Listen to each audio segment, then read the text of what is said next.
ఊర్లోనే పల్లెటూరులోనా స్టోర్ భీముకే పొద్దుపోయేవాళ్ళు ఉన్నారు ఈ కాలంలో. స్టోర్ భీమ్ వేస్తే స్టోర్ భీమ్ వచ్చే వరకు తిని కాసి కాలం చేసేవాళ్ళు ఉన్నారు.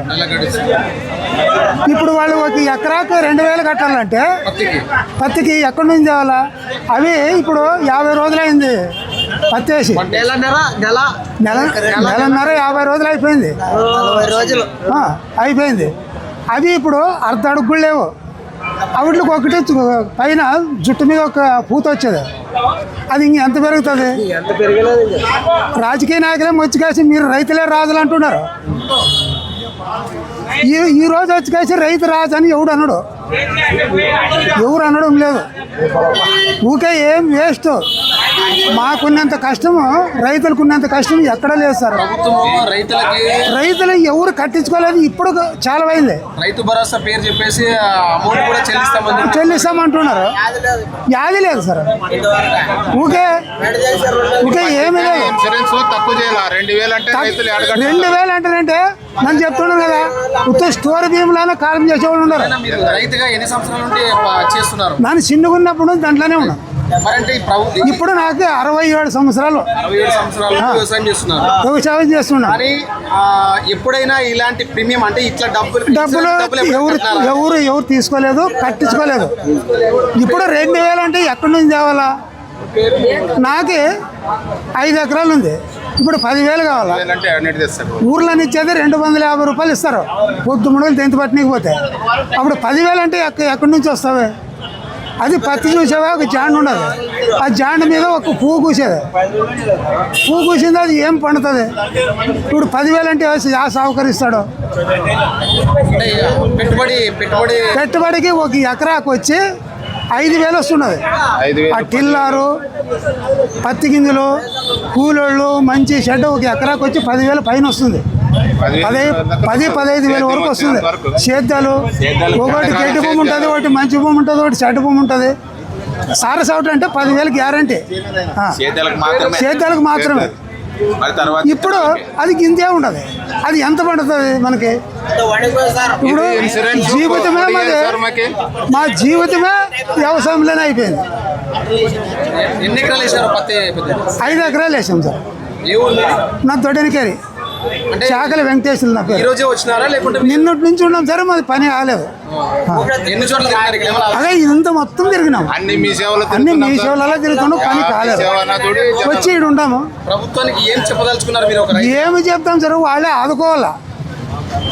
ఇప్పుడు ఇంటి దగ్గర వచ్చి అడగాల, నీకు ఏం వచ్చింది, నీకేం కష్టం ఉంది అని అడగాల. అప్పుడు ఓట్లు ఎట్లా అడుగుతారు? అట్లే వచ్చి అడగాల. రైతులకి రైతు భరోసా పేరు చెప్పి డబ్బులు వేస్తామంటున్నారు. యాడ వేస్తున్నారు? కష్టం అంటున్నారు. ఏం వస్తుంది వేసింది? ఏమి రాదు. అది ఏమి లేదు సార్. రైతు రాదు అంటున్నారు అంతే. ఊర్లోకి వచ్చి కాసే ఏమి లేదు. రైతు రాదు లేదు, ఉత్తది వేస్ట్. అన్నము కట్టున్నారు. ఓట్లకు వస్తారు రాజకీయ నాయకులు అంతే. ఇంకా సార్ వెంకటేష్ గారు అయితేనేమే, మా మిత్రుడు అయితేనేమే, నేను మీకు ఒకటే డిమాండ్ చేస్తున్నా. నిన్న ప్రభుత్వం ఇచ్చినటువంటి ఇన్సూరెన్స్ ఈరోజు 2 రోజులు ఇచ్చింది. నిన్న సాయంత్రం 5 గంటల వరకు సర్వే రాలేదు. అయిన తర్వాత సెకండ్ MRO 1 MRO 2 అని చేశారు. MRO 2 ఆఫీస్లో మాత్రం ఒక MRO లేడు, RI లేడు, స్టాఫ్ లేదు. ఊరికే జనాల్ని మోసం చేయడానికి ఆ రోజు ప్రజల గుండెల్లో ప్రజల్ని అడ్డుదా కొట్టిన సెకండ్ MRO ఆఫీస్ ఓపెన్ చేయడం జరిగింది. మీరు దాన్ని దృష్టిలో పెట్టుకోండి. ఇప్పటికైనా రెవెన్యూ వాళ్ళు కళ్ళు తెరవండి, రైతుల కోసం సాయం పడమని చెప్పి నేను వాళ్ళకు హెచ్చరిస్తున్నా, డిమాండ్ చేస్తున్నా. నా పేరు Desetti Prakash, ex market yard chairman Adoni. గత ప్రభుత్వంలో రైతులు ప్రీమియం వచ్చేసి ప్రభుత్వాలే చెల్లించేది, ఇప్పుడు రైతులే చెల్లించాలని చెప్పి చెప్తున్నారు. కాంగ్రెస్ పార్టీ నాయకులుగా నేను ఒకటే చెప్తున్నా, రైతులకు ప్రభుత్వమే భరించాలని చెప్తున్నా. ఎందుకంటే కాంగ్రెస్ ప్రభుత్వం ఉన్నంత వరకు మనకు రైతుల కోసం ప్రాణం ఇచ్చేవాళ్ళు కాంగ్రెస్ ప్రభుత్వం. మరి ఇప్పుడు ఎక్కడుందండి? ఎక్కడుందో చూడండి. ఈరోజు ఎన్డీఏ ప్రభుత్వంలో ఉన్నటువంటి నాయకులు రండి, బయట రండి, ఎక్కడ మీ సేవలు రండి, రైతులకు సమస్యల గురించి తెలుసుకోండి, వాళ్ళకి సాయం చేయండి అని చెప్పి ఎన్డీఏ కూటమిలో ఉన్నటువంటి నాయకులందరికీ నేను డిమాండ్ చేస్తున్నా. నా పేరు Desetti Prakash, ex market yard chairman Adoni. ఈరోజు ఆంధ్రప్రదేశ్ కరువు వాన లేక రైతులు ఏడుచుకుంటూ సస్తున్నారు. ఈరోజు నిన్న మొన్న చూస్తే 2-3 అప్పుడే సూసైడ్ చేసుకోవడం జరిగింది.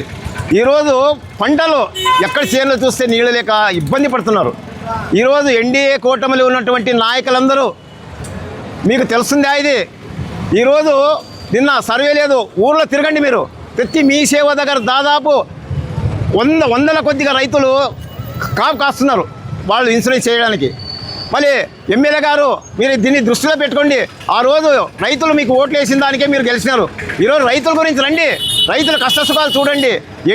ఎన్డీఏ కూటమిలో ఉన్నటువంటి నాయకులు వ్యాపారం కాదు ముఖ్యము. మీరు రైతుల్ని దృష్టిలో పెట్టుకోండి, రైతులను దృష్టిలో పెట్టుకుని రైతులు సాయం చేయండి. బయట రండి, ఇంట్లోకి వచ్చిన రాజకీయం చేయొద్దండి. మీరు బయట వచ్చి రైతులు సాయం చేస్తే మిమ్మల్ని ఎప్పుడూ మర్చిపోరు. ఈరోజు ఉన్న ప్రభుత్వం కూడా మీరు ఆలోచన చేయండి. వాళ్ళకు ఒక వారం కాదు 15 రోజులు టైం ఇవ్వండి. ఎందుకంటే 2 రోజులు ఇచ్చినారు, నిన్న సాయంత్రం వరకు సర్వే రాలేదు. అయిన తర్వాత నంబర్ 1 నంబర్ 2 రెవెన్యూ, అక్కడ నంబర్ 2 ఏమి లేదు. అక్కడ ఒక అటెండర్ లేదు, ఒక ఎంఆర్ఓ లేదు, ఎవరు లేదు. ఊరికే ఆ రోజు కొంతమంది తెలుగుదేశం నాయకులు అమరణ నిర్ధారణ చేస్తే సెకండ్ అని చెప్పడం జరిగింది. ఆ రోజు కూడా పెద్దవాళ్ళని మోసం చేయడం జరిగింది. మీరు ఇప్పుడు దృష్టిలో పెట్టుకోండి. సెకండ్ రెవెన్యూ ఓపెన్ చేసిన తర్వాత అక్కడ ఉన్నటువంటి సదుపాయాలు అంటే ఎంఆర్ఓ కానీ, డిప్యూటీ తహసీల్దార్ కానీ, అటెండర్స్ కానీ మీరు ప్రొడ్యూస్ చేయండి అని చెప్పి సీఎం చంద్రబాబుకి నేను డిమాండ్ చేస్తున్నా. ఇక్కడ ఉన్నటువంటి ఎన్డీఏ కూటమిలో నాయకులు, ఇక్కడ డిఎస్పీ పోయి 1 ఇయర్ అయిపోయింది, డిఎస్పీ గారు లేరు. ఆ సబ్ డివిజన్ ఇది. సబ్ డివిజన్లో 3-4 ఐఏఎస్ వాళ్ళు డైరెక్టర్ రావడం జరిగింది. మళ్ళీ ఈరోజు ఒక సంవత్సరం చూస్తున్నాము, ఆర్డీఓ గారు ఇన్ఛార్జ్, ఎంఆర్ఓ నుంచి ఆర్డీఓ ప్రమోషన్ ఇచ్చిన వాళ్ళు వస్తున్నారు. వాళ్ళు ఆలోచన చేయండి, ప్రభుత్వం కళ్ళు తెరవండి. ఎంపీ గారు అయితేనేమి, ముఖ్యమంత్రి గారు అయితేనేమి, ఆదోని సబ్ డివిజన్ పెద్ద సబ్ డివిజన్ ఇది. దానికే ఐఏఎస్ వాళ్ళని సబ్ కలెక్టర్గా వేయండి, అయిన తర్వాత డిఎస్పీ గారిని ఐపీఎస్ వాళ్ళని వేయండి అని చెప్పి మా ఆదోని ప్రజల తరపున, రైతుల తరపున, విద్యార్థుల తరపున, ప్రతి ఒక్కరి తరపున నేను డిమాండ్ చేస్తున్నా ప్రభుత్వానికి.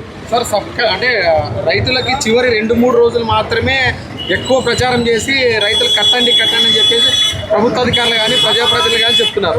మరి అంటే దీంట్లో అధికారుల నిర్లక్ష్యం వల్లే ఇలా జరిగిందంటారా? నేను ఒకటే డిమాండ్ చేస్తున్నా, ప్రభుత్వము రైతుల కండ్లు కూర్చోడానికి ఇలాంటి 2 రోజులు 1 రోజు టైం ఇచ్చింది. అలా కాదు, ఒక 15 రోజులు ఇవ్వండి.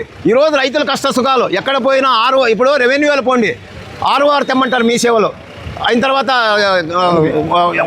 అన్నీ తీసుకురమ్మంటారు. వాళ్ళు ఎక్కడి నుంచి వస్తారు? దాంట్లో దాదాపు 70 నుంచి 80% వరకు రైతులు అన్ఎడ్యుకేటెడ్లు ఉన్నారు. ఎవరో 20% ఎడ్యుకేటెడ్లు ఉన్నారు. వాళ్ళు తెలియని వాళ్ళు ఎక్కడ తిరుగుతారు? ఆడవాళ్ళు కూడు లేక, నీళ్లు లేక పొద్దున వస్తే సాయంత్రం వరకు ఒక్క తూరి ఒక గ్రామం నుంచి ఆదోనికి వస్తే దాదాపు 100 నుంచి 200 రూపాయలు ఖర్చు అవుతుంది. ఎవరు భరిస్తారు ఇది? ఆలోచించేయండి నాయకులారా, ఆలోచించేసి రైతులను దృష్టిలో పెట్టుకోండి, రైతులు సాయం చేయండి అని చెప్పి నేను డిమాండ్ చేస్తున్నా. నా పేరు Divasetti Prakash, ex market yard chairman, Andhra Pradesh Congress committee OBC coordinator Adoni. ఈరోజు ఆంధ్రప్రదేశ్లో ఉన్నటువంటి రైతులందరికీ చిన్న బాధ. అయ్యా నారా చంద్రబాబు నాయుడు గారు గతంలో వర్షాలు లేకున్నప్పుడు వైఎస్ రాజశేఖర రెడ్డి గారు మొత్తం రైతులకంతా రుణమాఫీ చేసి వాళ్ళు బ్యాంకుల్లో ఉన్నటువంటి అప్పును కూడా తీర్చినటువంటి మహానుభావుడు రాజశేఖర రెడ్డి గారు. ఆ తర్వాత జగన్మోహన్ రెడ్డి గారు ముఖ్యమంత్రి అయినప్పుడు ప్రతి ఇంటికి ఈ ఇన్సూరెన్స్ అనే పథకం ఉంది. జగన్మోహన్ రెడ్డి గారే ఇంటికెళ్ళి కట్టించి ఇంటి ద్వారానే ₹1 కూడా ఇన్సూరెన్స్ చేసేవాడు. మరి ఆ విధంగా జగన్మోహన్ రెడ్డి గారు చేశారు. మరి ఇప్పుడున్నటువంటి నాయకులు, కూటమి ప్రభుత్వం అయితేనేమి, కేంద్ర ప్రభుత్వం నరేంద్ర మోడీ గారు అయితేనేమి, ఈ రైతుల గురించి అంత ఆలోచన చేసి ఇప్పుడున్నటువంటి కాలంలో వర్షాలు లేవు. ఈ వర్షాలు లేక రైతులందరూ బాధపడుతున్నారు.